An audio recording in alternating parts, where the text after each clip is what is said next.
Isaya asema kwa kupigwa kwake sisi tumepona. Tamka uponyaji juu ya mwili wako, juu ya uchumi, juu ya afya, juu ya kila liwalo maishani mwako. Yesu kupitia kuteza nguvu kwake adhihirishwa ili wafungwa wafunguliwe, kila kilichofungwa maisha yako kifunguliwe, mateka watangaziwe uhuru wao. Kuna mambo yametekwa, Yesu Kristo akuweke uhuru katika kila liwalo. Ni siku ya kipekee, nimesema ningekuwa maandishi, ningeita sio Good Friday, ningeita Unity Friday. Ni ya kipekee tunapoomba leo. Ni kweli ni sawa na siku zingine, lakini leo ni maombi ya kipekee.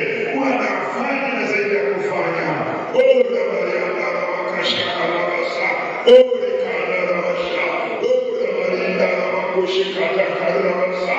Yesu Kristo mwana Mungu, yapata miaka 2000 iliyopita kabla siku ya leo Bwana, ndipo ulipohukumiwa, ndipo ulipoteswa, ndipo ulipodhihakiwa, ulitemewa mate.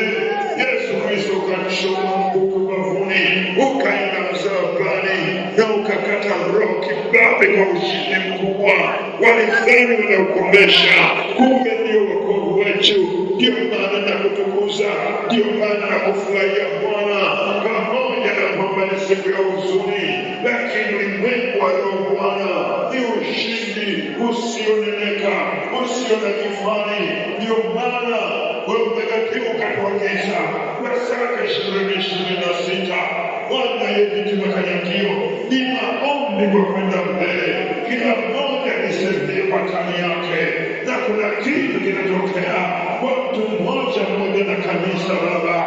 Vikakakala washamba barawati, vikandala washamba unawajiandala Kanawarinda Ravasha, Vila Varianda Ravakundeka, Kanavashamba Baravasi, Vila Varika, Kanavashamba Baravasita, Vipata Kanavasha, Ola Varianda Ravakundeka, Kanavashamba Ravasana, kule Misri alipochimbwa damu ilipopakwa ya mimo, watu walikuwa walipona kupitia Pasaka wetu Yesu Kristo, ambao leo umechinjwa miaka iliyopita, na yule jana leo na hata milele. Tunakuisha Bwana, na kweli na siku ya leo ndio uliokwenda msalabani.